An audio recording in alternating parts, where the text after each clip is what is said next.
인간의 정신과 물질은 원인과 결과라는 조건에 의해서 일어나고 사라집니다. 여기에 나는 없습니다. 몸과 마음은 있지만 나의 몸과 마음이 아니고 매 순간 조건에 의해서 일어나고 사라지는 것만 있습니다. 그러므로 인간은 어떤 조건적인 존재에 의해서 만들어진 것이 아니고 생길 만한 조건에 의해서 만들어지고 이 조건의 힘으로 삽니다. 이처럼 외부의 초월적 힘이 개입될 수 없기 때문에 신이나 어떤 다른 것에 매달리는 것은 의미가 없습니다. 조건에 의해서 만들어진 것은 조건이 사라지면 소멸합니다. 모든 것은 어리석음과 카레가 만든 과보가 있어서 생기고 어리석음과 카레가 없어 과복을 만들지 않으면 생기지 않습니다. 깨달음이란 과보가 될 행위를 하지 않는 것입니다. 위파사나 수행은 탐욕, 성냄, 어리석음, 습관, 게으름과의 싸움인 것 같지만 사실은 싸움과는 무관한 것입니다. 싸움은 번뇌를 억누르는 것이지만 위파사나는 번뇌를 말리는 수행입니다. 그러기 위해서는 대상에 개입하지 않고 대상을 분리해서 지켜봐야 합니다. 망상, 통증, 졸림이란 손님이 찾아왔을 때 이것들을 바라거나 없애려고 하지 않고 단지 대상으로 알아차려야 합니다. 대상을 알아차리기가 어려우면 다음 단계로 그 순간의 마음을 알아차려야 합니다. 모든 일은 마음이 하므로 일하는 마음을 알아차리면 새로운 마음가짐으로 대상을 겨냥할 수 있습니다. 이렇게 마음을 알아차린 뒤에 다시 몸에 있는 호흡이나 몸에서 일어나는 다른 느낌을 알아차려야 하겠습니다. 수행자 여러분, 계속해서 마음에 대해서 말씀드리겠습니다. 인간계가 아닌 다른 세계에서는 어느 곳에서도 수행을 할 수가 없습니다. 사악도건, 천상이건 모두 지은 업대로 살다가 다음 생을 받습니다. 그러나 색계 사선정의 정거천에서만 유일하게 수행을 할 수가 있습니다. 색계 사선정의 정거천은 5곳의 세계가 있습니다. 무변천이 있는데 수명이 1000대겁입니다. 다음에 무열천이 있는데 수명이 2000대겁입니다. 다음에 선현천이 있는데 수명이 4000대겁입니다. 다음에 선견천의 수명이 8000대겁입니다. 그리고 마지막 색구경천이 있는데 수명이 16,000대겁입니다. 그래서 하나의 세계로 올라갈 때마다 배의 수명이 유지됩니다. 이토록 오랜 세월을 살면서 아라한이 됩니다. 그러니 인간으로 태어나서 아라한이 된다는 것이 얼마나 소중한 일인지 알아야 하겠습니다. 아나함이 되면 오화분결인 유신견, 회의적 의심, 계율이나 금지조항의 집착, 감각적 욕망, 악의가 완전하게 소멸합니다. 그리고 성냄에 불이한 2가지 마음이 완전하게 소멸합니다.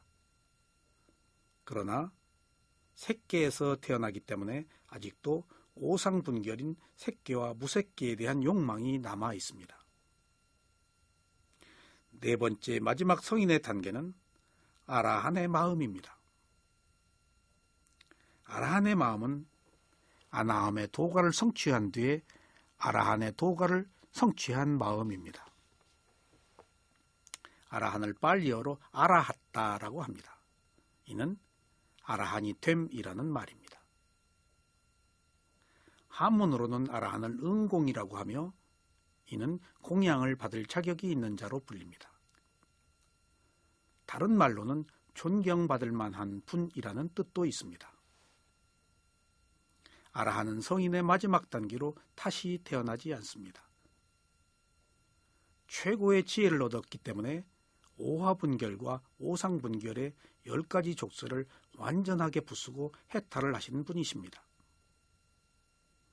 이러한 아라한의 최고의 깨달음을 얻은 정신적 주의를 말하는 것으로 자격을 말하는 것은 아닙니다. 그래서 아라한은 있어도 아라한을 얻은 차는 없습니다. 원래 오는 무상하고 자아가 없기 때문에 아라한을 관념적인 인격체로 보는 것은 잘못입니다. 이상 수다원의 도과, 사다함의 도과, 아나함의 도과, 아라한의 도과를 사쌍팔배라고 합니다. 4가지 도의 경지에 8가지 도과가 있어서 이렇게 부릅니다. 이상이 출세간의 8가지 도과의 마음입니다. 그래서 세간의 마음 81가지에 출세간의 마음 8가지를 합쳐서 89가지의 마음이 있습니다. 이상의 마음으로 세간의 마음과 출세간의 마음이 모두 밝혀졌습니다. 그러나 출세간의 마음을 분류하는 다른 방법이 있습니다. 다음은 출세간의 마음을 40가지로 분류하는 방법입니다. 출세간의 마음을 40가지로 다르게 분류하면 121가지의 마음이 됩니다. 왜 출세간의 마음을 40가지로 분류하는가에 대해서 말씀드리겠습니다. 수행자 여러분, 원래 사마타 수행을 선정 수행이라고 합니다. 그리고 위파사나 수행을 통찰 지혜 수행이라고 합니다. 주석서에서는 선정 수행을 하지 않고 위파사나 수행을 하는 자를 건관자라고 합니다. 건관자는 이름 그대로 마른 위파사나 수행자라는 말입니다. 이 말이 빨리어로는 수카 위파사카입니다.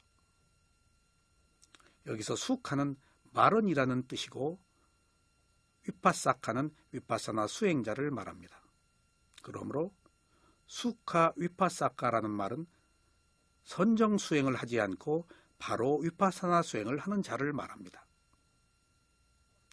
선정 수행은 대상과 하나가 되어서 근본 집중을 하기 때문에 선정에 고요함이 있어서 풍요함을 느낄 수 있습니다. 선정 수행은 대상을 억눌러서 고요함을 얻기 때문에 당장 가시적인 성과가 있습니다. 그래서 수행을 한 것 같기도 합니다. 그러나 선정 수행에 반해서 위파사나 수행은 통찰 지혜 수행이라서 매우 신속하다는 특성이 있지만 지혜 수행이라서 수행을 해도 한 것 같지가 않습니다. 지혜는 선정과 달리 겉으로 드러나는 데 시간이 걸립니다. 그래서 근기에 따라서 선정 수행이 필요한 사람이 있고 근기가 좋아서 선정 수행을 거치지 않고 바로 위파사나 수행을 해서 도과를 성취할 수도 있습니다. 이때 선정 수행을 하지 않고 바로 위파사나 수행을 하는 것을 다른 말로 표현하면 숫다 위파사나라고도 합니다. 빨리어 숫다는 청정한, 깨끗한, 순수함, 혼합되지 않은 이라는 뜻입니다. 이는 사마타 수행과 섞이지 않은 순수 위파사나라는 말입니다. 그래서 사마타 수행을 거치지 않고 처음부터 위파사나 수행을 하는 자를 건관자라고 하기도 하며 다른 한편으로는 이런 수행을 순수 위파사나라고도 합니다. 이때 마른이라는 말이 부정적인 것을 뜻하는 것은 아닙니다. 다만 사마타 수행의 선정을 거치지 않고 처음부터 바로 위파사나 수행을 한다는 의미입니다. 선정 수행과 통찰 지혜 수행은 수행이라는 면에서는 같지만 방법에서는 현격한 차이가 있습니다. 어떤 것이 서로 다른지 잠시 살펴보시겠습니다. 선정 수행은 세간적 수행입니다. 그러나 통찰 지혜 수행은 출세간적 수행입니다. 세간적 수행이라는 것은 윤회가 있고 출세간적 수행이라는 것은 윤회가 끝나는 것을 말합니다. 선정수행은 고요함이 목표고 통찰지혜수행은 지혜가 목표입니다. 우리가 수행을 할 때 먼저 모든 거친 본뇌가 드러날 때는 먼저 본뇌를 알아차려서 본뇌를 해결해야 될 필요가 있습니다. 그런 때 선정수행을 합니다. 그러나 통찰지혜수행은 지혜가 목표라서 대상을 통찰해서 대상을 말려버리는 효과가 있습니다. 선정수행은 관념적인 대상을 선택하여 하나가 되는 근본 집중을 하지만 통찰지혜수행은 실제를 대상으로 하여 대상을 분리해서 알아차리는 찰나 집중을 합니다. 그래서 선정수행은 본뇌를 억눌러서 계속해서 잠재적인 성향이 남아있지만 통찰지혜수행은 본뇌를 말려서 소멸시킵니다. 이처럼 선정수행과 통찰지혜수행은 그 목표와 결과가 다릅니다. 이상이 사마타 수행인 선정수행과 위파사나 수행인 통찰지혜수행의 차이입니다.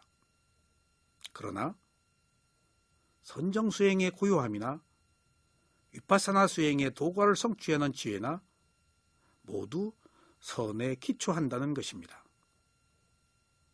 두 가지 방법이 서로 다르지만 이것들 모두가 선을 하는 마음의 유형에 속한다고 보는 견해가 있습니다.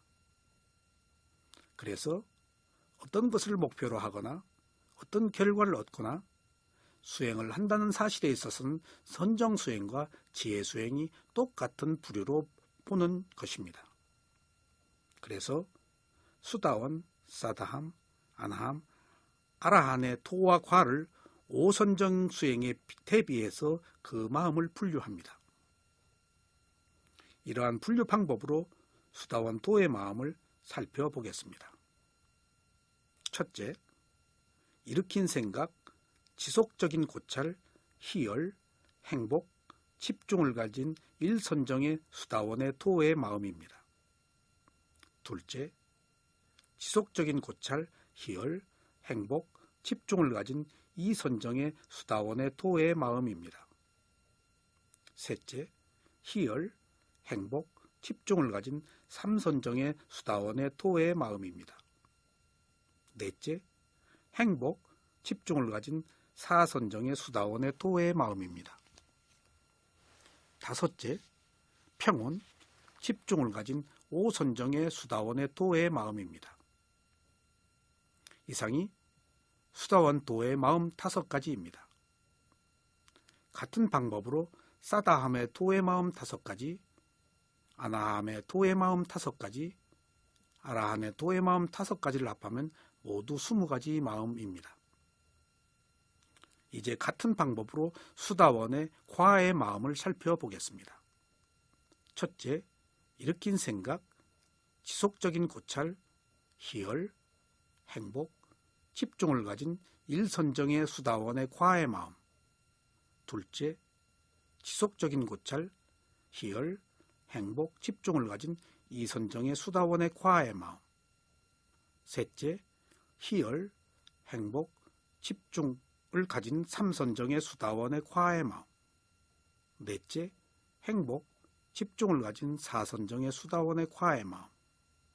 다섯째, 평온, 집중을 가진 오선정의 수다원의 과의 마음. 이상이 수다원 과의 마음 5가지입니다. 같은 방법으로 사다함의 과의 마음 5가지, 아나함의 과의 마음 5가지, 아라한의 과의 마음 5가지를 합하면 모두 20가지의 마음입니다. 그래서 수다원, 사다함, 아나함, 아라한의 도의 마음 20가지와 과의 마음 20가지를 합쳐서 모두 40가지 마음으로 분류합니다. 그래서 사람의 마음을 총 121가지로 분류하였습니다. 수행자 여러분, 여기서 위파사나의 도의 마음과 선정수행의 4개의 마음이 대비시켜서 이러한 결과가 나온 것입니다. 참고로 말씀드리면 색계 선정 수행은 4선정으로 나누기도 하고 5선정으로 나누기도 합니다. 4선정으로 나눌 때는 1선정에서 일으킨 생각과 지속적인 고찰을 하나로 봅니다. 그러나 5선정으로 나눌 때는 1선정을 일으킨 생각으로 하고 2선정을 지속적인 고찰로 나눕니다. 선정의 분류는 경장과 논장이 서로 다릅니다. 무색계의 마음은 색계 5선정의 마음과 같습니다. 무색계 선정은 색계 5선정의 평온과 집중의 두 가지 선의 항목을 포함합니다. 그래서 수행자가 무색계 선정을 위파사나 수행을 하는 토대로 하였다면 그때의 도와의 과의 마음은 제5선의 출세간의 마음으로 분류합니다. 앞서 말씀드린 것처럼 지금까지 분류한 마음의 숫자는 크게 중요한 것이 아닙니다. 다만 이러한 분류로 여러 가지 마음이 있다는 사실을 아는 것으로 그쳐도 무방합니다. 이러한 마음들이 매 순간 조건에 의해서 일어나고 사라지는 것이지 같은 마음이 항상 있는 것이 아닙니다. 마음은 하나이지만 태어난 곳, 마음의 상태와 마음의 경지에 따라서 다양한 마음이 있습니다. 하나의 마음이 이런 조건에 의해서 변한다는 사실은 어느 것이 나의 마음이 아니라는 것입니다. 매 순간 조건에 의해서 변한 마음만 있지 사실은 내가 소유하는 마음이 없습니다. 단지 조건에 의해서 무수한 마음이 일어나고 사라지는 현상만 있습니다.